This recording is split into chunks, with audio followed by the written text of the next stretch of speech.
And welcome back to another Starbase summary. This one's for October 23rd through the 25th out there at Boca Chica. We're going to kick it off over at the OLM where work continues. End of the video, wrap credits, roll it, that's fine. Just kidding, we've got Booster 13 out there. You can see the scaffolding still around and some detailed, interesting work happening sort of at the interface between the booster and the OLM. We'll back it off a bit here with Mary's shot. Straight in line with the staircase. You can see in the middle, that open sort of backed column is the staircase. You can climb up to the top of the OLM if you've got work to do and don't have the keys to a lift. Over this way, this is a good sign.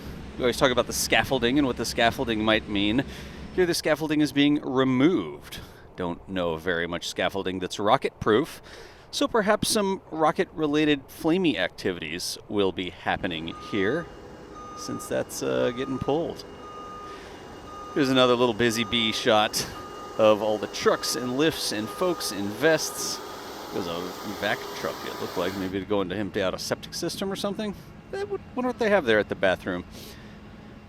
At the pad. But here's a flame trench, sort of at an angle. You can see some work excavating there. That red excavator digging holes for the flame trench.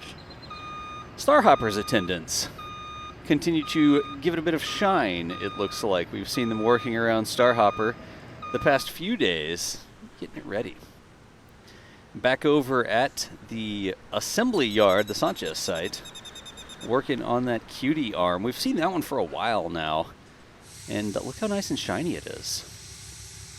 We've got a question mark after this one. It says actuator. Actuator?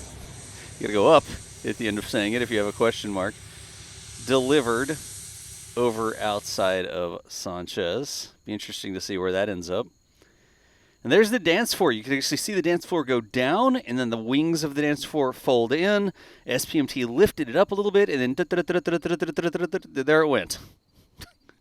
Then a little bit of a jump there till the DSS it was tested, the detonation suppression system, if I've said that right. Pretty sure I did. And after the test, we've got the crew returning back over. Saw a lot of flashlights going on, a couple trucks down there at the bottom, folks looking around a lot. And then you see the dance floor roll back in again. So you can see it in the lower right. SPMT gets it in the middle, SPMT sets it down, wings fold up, cables attach, cables lifted up, and now you have a secure work surface just underneath the bottom of the booster. We keep seeing this. There's the Pad B said orbital launch mount assembly. You can see those huge pieces. They look like boxes or containers, but those are pieces for... Is it the OLM?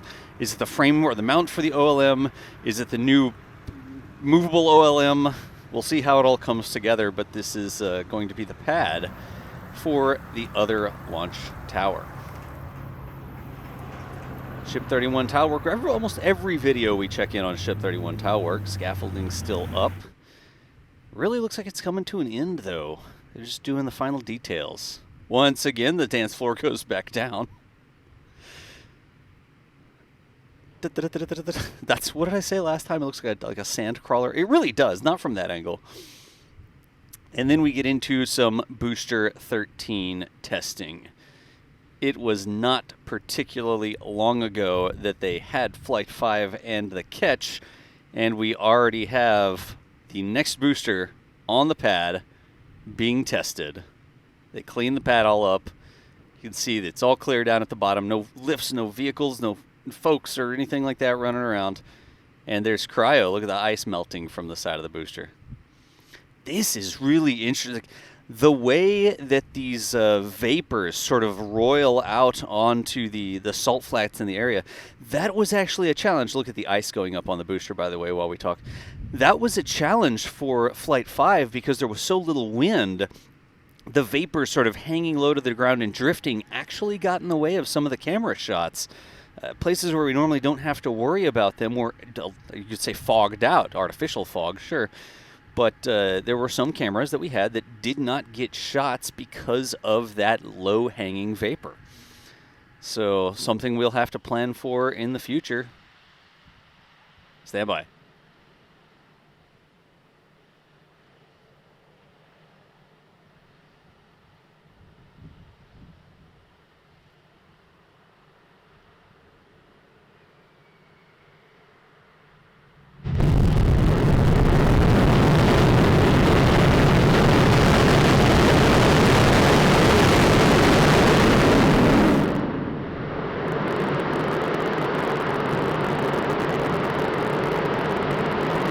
Look at that. All right, I'm actually going to ask the editors turn up the ambient for that. I stayed quiet. It was really tough for me to stay quiet, but I stayed quiet.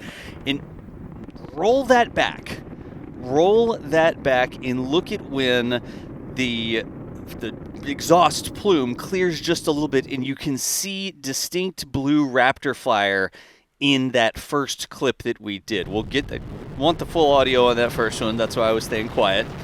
A little bit longer than I thought I was going to have to. If you want to listen to all these tests, remember you can change the audio, the ambient track, the audio track over, and you can listen to the actual ambient sounds instead of me talking.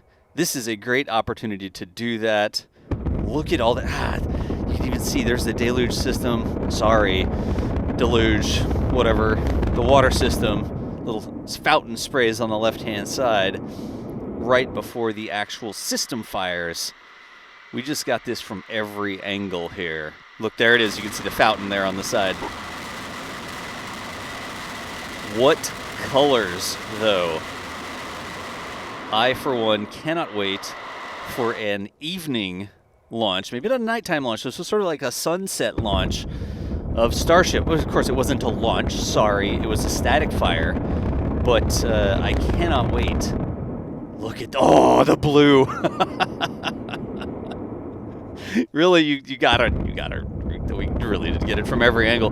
You rewind and you see that flash of blue, and each one of that little flashes of blue that you see in there is a Raptor engine flame, or I guess a stack of Raptor engine flames, because sometimes they're layered away from the camera, right? Sort of like lined up, but how cool is that? All gas, no brakes. SpaceX trying to get this next booster ready for flight. And already not only stacked, not only tested out, but has a static fire under its belt. Now that's an interesting one. Okay, that's the Starlink Pez dispenser, which is like a cargo module for holding the Starlinks. And we saw, there it goes. They moved it into the Sanchez side. Now what are they going to do with it there? Are they going to modify it? Are they done with it? Are they going to get rid of it? Who knows? We'll keep watching. So the streak you see there in the background, sometimes the camera artifacts have birds flying behind, and they look like streaks like this. This one is not a bird. That is actually the Dragon Capsule returning to Earth. The moral of the story here is don't believe the visibility graphs that NASA puts out.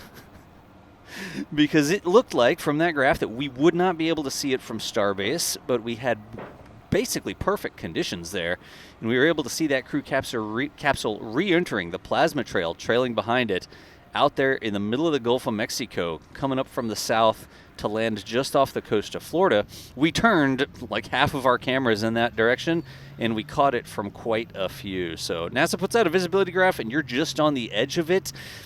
Hey, if it's clear, maybe you can go out there and actually see something. Don't be discouraged if you're just outside of that zone. Good times.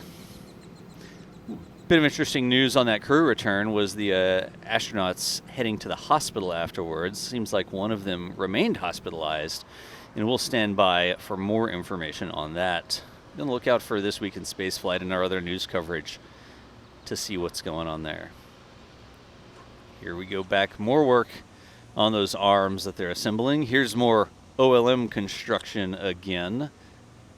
Moving these massive Lego pieces around. There's that mural. Hey, give me your thoughts on the mural. Oh, is it already coming off in the middle? Look, it's like bubbling up in the middle. Was it just for Flight 5? Ah, we zoomed in on it. Mary knows. Mary zoomed in on it. It was like a fabric or a not plastic maybe. It's a flexible mural material that they applied to the outside of that paneling that they put up. And it looks like it's already bubbling off, which is interesting. Anyways, ship cryo stand here moving around to Megababe 2. Yep, there we go. The door goes up. Oh, well, the door went up. It just moved in that direction. But here, it looks like we skipped forward. The door was closed again, and we've got a ship section moving in. And there, the door goes up again. You can see those doors are actually fabric, right? You see how they sort of bunch up, I guess, like a curtain. They're basically just big curtains. Look at the background there. Did you see the glass doors, that sort of air quotes clean room in the background?